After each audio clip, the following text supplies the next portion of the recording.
WhatsApp guys everyone നമ്മുടെ പുതിയൊരു വീഡിയോയിലേക്ക് എല്ലാവർക്കും സ്വാഗതം. അപ്പോൾ നമ്മുടെ ക്രിസ്മസ് ഒക്കെ നല്ല അടിച്ച് പൊളിച്ചെന്ന് വിശ്വസിക്കുന്നു. കുറച്ചടി മാറ്റി വെച്ചേക്കൂ, ഒരു ന്യൂ ഇയറും കൂടെ വരുന്നുണ്ട്. അപ്പോൾ advance happy new year. Okay, അപ്പോൾ നമുക്ക് വീഡിയോയിലോട്ട് വരാം. ഇപ്പോൾ നമ്മളൊരു പാട്ട് കേൾക്കുകയാണെന്നുണ്ടെങ്കിൽ അവരുടെ ഗായകരുടെ വോയിസ് റെക്കോർഡിംഗ് സ്റ്റുഡിയോ വഴി ഡബ് ചെയ്ത് ആയിട്ടാണ് നമ്മൾ കേൾക്കുന്നത്. അപ്പോൾ എന്താണ് ഈ റെക്കോർഡിംഗ് സ്റ്റുഡിയോയിൽ നടക്കുന്നത് നിങ്ങൾ എപ്പോഴെങ്കിലും ചിന്തിച്ചിട്ടുണ്ടോ? അവർ ഏതുതരം മൈക്കാണ് യൂസ് ചെയ്യുന്നത്, എങ്ങനെയാണ് ഇത് എഡിറ്റിംഗ്, എങ്ങനെയാണ് ഇത് മിക്സിംഗ് എന്നുള്ളത് നിങ്ങൾ എപ്പോഴെങ്കിലും ചിന്തിച്ചിട്ടുണ്ടോ?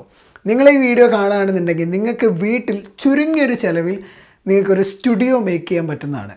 ഡബ്ബിംഗ് സ്റ്റുഡിയോ ആണ് ഉദ്ദേശിച്ചത്, വീഡിയോ സ്റ്റുഡിയോ അല്ല. ഡബ്ബിംഗ് മീൻസ് റെക്കോർഡിംഗ്, പാട്ട് പാടാം, എന്ത് വേണമെങ്കിലും ആകാം. അപ്പോൾ ഇന്നത്തെ വീഡിയോ എന്ന് പറയുന്നത് ഒരു സ്റ്റുഡിയോ സെറ്റപ്പാണ്. നമുക്കപ്പോൾ വീഡിയോയിലോട്ട് പോകാം. അപ്പോൾ ഗൈസ്, നിങ്ങൾ വീഡിയോയിലോട്ട് പോകുന്നതിന് മുന്നേ ആദ്യമായിട്ടാണ് എൻ്റെ ചാനൽ കാണുന്നതെങ്കിൽ ഒന്ന് സബ്സ്ക്രൈബ് ചെയ്തേക്കുക. കൂടെയുള്ള ബെല്ലൈക്കണും കൂടെ ഞെക്കി ഓൺ നോട്ടിഫിക്കേഷൻ എനേബിൾ ചെയ്ത് വെക്കാം. അപ്പോൾ ഗൈസ്, രണ്ട് തരത്തിലുള്ള മൈക്കുകളാണ് ഇന്ന് അവൈലബിൾ ആയിട്ടുള്ളത്. ഒന്ന് ഡൈനാമിക് മൈക്രോഫോണും ഒന്ന് കണ്ടൻസർ മൈക്രോഫോണും. ഡൈനാമിക് എന്ന് പറഞ്ഞാൽ നമ്മൾ സാധാ ഗാനമേളക്കൊക്കെ യൂസ് ചെയ്യുന്ന, എല്ലാവരും യൂസ് ചെയ്യുന്ന ഒരു തരത്തിലുള്ള മൈക്ക്. അതൊരു പക്ഷേ നമ്മൾ സ്റ്റുഡിയോയിൽ ഉപയോഗിക്കാറില്ല. കാരണം എന്താണെന്ന് വെച്ചാൽ പുറത്തുള്ള നോയ്സസ് ഒരുപാട് ക്യാപ്ചർ ചെയ്യും. അപ്പോൾ നമ്മുടെ വോയിസിന് അത്ര ക്ലാരിറ്റി കിട്ടില്ല. രണ്ടാമത്തെ മൈക്ക് എന്ന് പറയുന്നത് കണ്ടൻസർ മൈക്രോഫോണാണ്. ഈ മൈക്കിൻ്റെ പ്രത്യേകത എന്ന് പറയുന്നത് കുറച്ച് കോസ്റ്റ്ലി ആണ്. രണ്ടാമത്തെ കാര്യം, ഇത് വർക്ക് ചെയ്യണമെന്നുണ്ടെങ്കിൽ നമുക്കൊരു എക്സ്ട്രാ പവർ സോഴ്സ് ഇതിന് കൊടുക്കണമെന്നുണ്ട്. അതിന് ഫാൻറ്റം പവർ എന്നാണ് പറയുക. പിന്നെ ഇത് ഡയറക്റ്റായിട്ട് നമ്മൾ ആംപ്ലിഫയറിൽ കണക്ട് ചെയ്ത് ഉപയോഗിക്കാനായിട്ട് പറ്റില്ല. ഞാൻ പറഞ്ഞല്ലോ, ഫാൻറ്റം പവർ ഉള്ള ഒരു സൗണ്ട് കാർഡ് വഴിയേ നമുക്കിത് റെക്കോർഡ് ചെയ്യാനായിട്ട് പറ്റുള്ളൂ. ഈ മൈക്കിൽ നിന്ന് വരുന്ന വോയിസ് റെക്കോർഡ് ചെയ്യാനായിട്ട് പറ്റുള്ളൂ. അതുകൊണ്ട് മാത്രമാണ് ഇത് സ്റ്റുഡിയോയിൽ മാത്രം ഉപയോഗിക്കുന്നത്. തന്നെയുമല്ല, ഇതിൻ്റെ ക്വാളിറ്റി എന്ന് പറയുന്നത് നല്ല ഹൈ ക്വാളിറ്റി വോയിസ് ആയിരിക്കും. അപ്പോൾ നമ്മൾ ഈ വീഡിയോയിൽ പറയുന്നുണ്ട്. അപ്പോൾ നമുക്ക് ആദ്യം കണ്ടൻസർ മൈക്രോഫോൺ എടുക്കാം. ഇതാണ് കണ്ടൻസർ മൈക്രോഫോണിൻ്റെ പെട്ടി. ഇത് ഞാൻ ഫ്ലിപ്കാർട്ടിൽ നിന്ന് മേടിച്ചതാണ്. ഫ്ലിപ്കാർട്ടിൽ നിന്ന് ഏകദേശം എനിക്ക് 2200 രൂപയായി. ഇതിൽ വലിയൊരു പാക്കേജാണ്. മൈക്ക് മാത്രമല്ല, ഒരു മൈക്ക് സെറ്റാണിത്. ഇതിൻ്റെ ഓൾറെഡി എൻ്റെ അടുത്തൊരു സൗണ്ട് കാർഡ് ഉണ്ട്. സൗണ്ട് കാർഡ് ഉള്ളത് ആണെന്നുണ്ടെങ്കിൽ ഇതിലൊരു കോംബോ ആയിട്ട് വരുന്നത്. ഇത് സൗണ്ട് കാർഡ് ഇല്ലാത്ത കോംബോ ആണ്. സൗണ്ട് കാർഡ് ഉള്ള കോംബോന് 4000 രൂപ വരുന്നുണ്ട്. അതെനിക്ക് തോന്നുന്നു ലോക്കൽ സൗണ്ട് കാർഡ് ആയിരിക്കാം ഒരു പക്ഷേ. 2000 രൂപയ്ക്ക് ഒരു ചെറിയ സൗണ്ട് കാർഡ് നല്ലത് കിട്ടുമെന്ന് എനിക്കറിയില്ല. ഓക്കെ, അപ്പോൾ ഞാൻ മേടിച്ചത് സൗണ്ട് കാർഡ് ഇല്ലാതെയാണ്. അപ്പോൾ ഇത്രയും വലിയൊരു ബോക്സാണ്. ഇതിൽ മൈക്ക് മാത്രമല്ല, അതിൻ്റെ ഫുൾ സെറ്റ് ഉണ്ട്. നമുക്കിതൊന്ന് അൺബോക്സ് ചെയ്ത് നോക്കാം. അപ്പോൾ ഇത്രയും സാധനങ്ങളാണ് ആ ബോക്സിനകത്ത് ഉണ്ടായിരുന്നത്. 3 ബോക്സാണ് ആ വലിയ ബോക്സിനകത്ത് ഉണ്ടായിരുന്നത്. ഇതാണ് നമ്മുടെ മൈക്ക്, സ്റ്റുഡിയോ മൈക്രോഫോൺ. ആൻഡ് ഇത് പറയുന്നത് ഒരു പോപ്പ് ഫിൽറ്ററാണ്. നിങ്ങൾ എപ്പോഴെങ്കിലും സ്റ്റുഡിയോ വീഡിയോസൊക്കെ കണ്ടിട്ടുണ്ടെങ്കിൽ നിങ്ങൾ ശ്രദ്ധിച്ചിട്ടുണ്ടാവും, നമ്മൾ മൈക്കിൻ്റെ മുന്നിൽ നമ്മുടെ വോയിസിൻ്റെ കാറ്റ് കയറാതിരിക്കാൻ ഒരു ഫിൽറ്റർ യൂസ് ചെയ്യുന്നുണ്ട്. ആ ഫിൽറ്ററാണിത്. ആൻഡ് നമ്മുടെ മൈക്കിൻ്റെ ഒരു സ്റ്റാൻഡും ഉണ്ട്, മൈക്ക് സെറ്റ് ചെയ്യാനുള്ളൊരു സ്റ്റാൻഡും ഉണ്ട്. അപ്പോൾ നമുക്കിതൊന്ന് തുറന്നു നോക്കാം.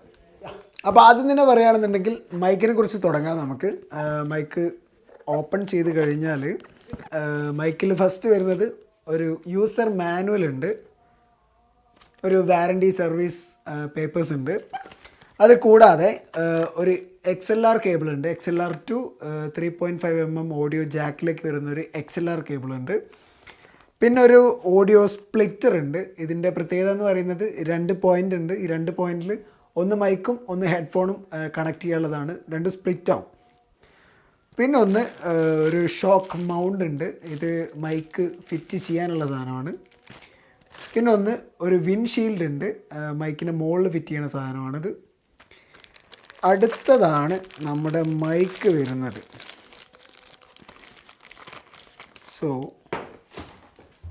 ബാക്കി മാറ്റി വെച്ചിട്ട് ഇതാണ് നമ്മുടെ മൈക്ക്, ദ കണ്ടൻസർ മൈക്രോഫോൺ. ഇതിൽ ബ്രാൻഡിങ് എന്ന് പറയുന്നത് BM800 ആണ് ബ്രാൻഡ് എന്ന് പറയുന്നത്. അത്യാവശ്യം നല്ല ബ്രാൻഡാണ്. 2000 രൂപയ്ക്ക് ആ ഒരു റേഞ്ചിൽ വരുന്നത്, വരുന്നത് വെച്ച് നോക്കുമ്പോൾ ഏറ്റവും നല്ല ബ്രാൻഡ് തന്നെയാണ്. ഈ ഒരു പ്രൈസിന് ഏറ്റവും ബെസ്റ്റ് വാല്യൂ ഓഫ് മൈക്ക് എന്ന് തന്നെ പറയാം.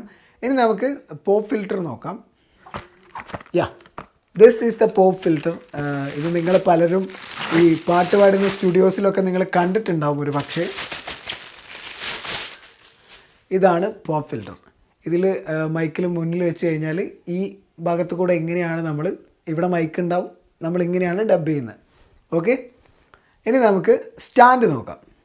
യാ, this is the stand.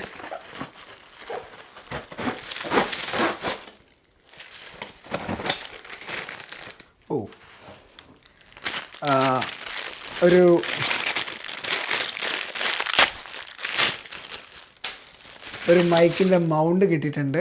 And ഇതാണ് നമ്മുടെ സ്റ്റാൻഡ്.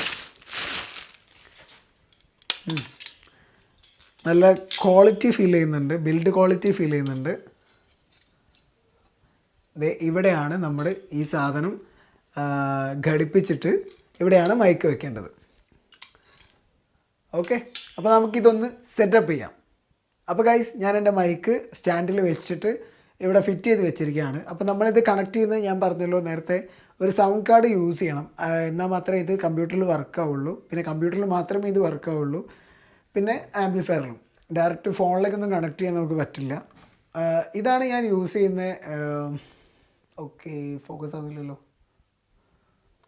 ഓക്കെ, ഇതാണ് ഞാൻ യൂസ് ചെയ്യുന്ന ഓഡിയോ ഇൻ്റർഫേസ് എന്ന് പറയുന്നത്, സൗണ്ട് കാർഡ് എന്ന് പറയുന്നത്. ഇത് ബെഹറിങ്ങർ എന്ന് പറഞ്ഞ ബ്രാൻഡിൻ്റെ സൗണ്ട് കാർഡാണ്. അത്യാവശ്യം നല്ല സൗണ്ട് കാർഡാണ്. നമുക്കൊരു 4000 രൂപ വില വരുന്ന സൗണ്ട് കാർഡാണിത്.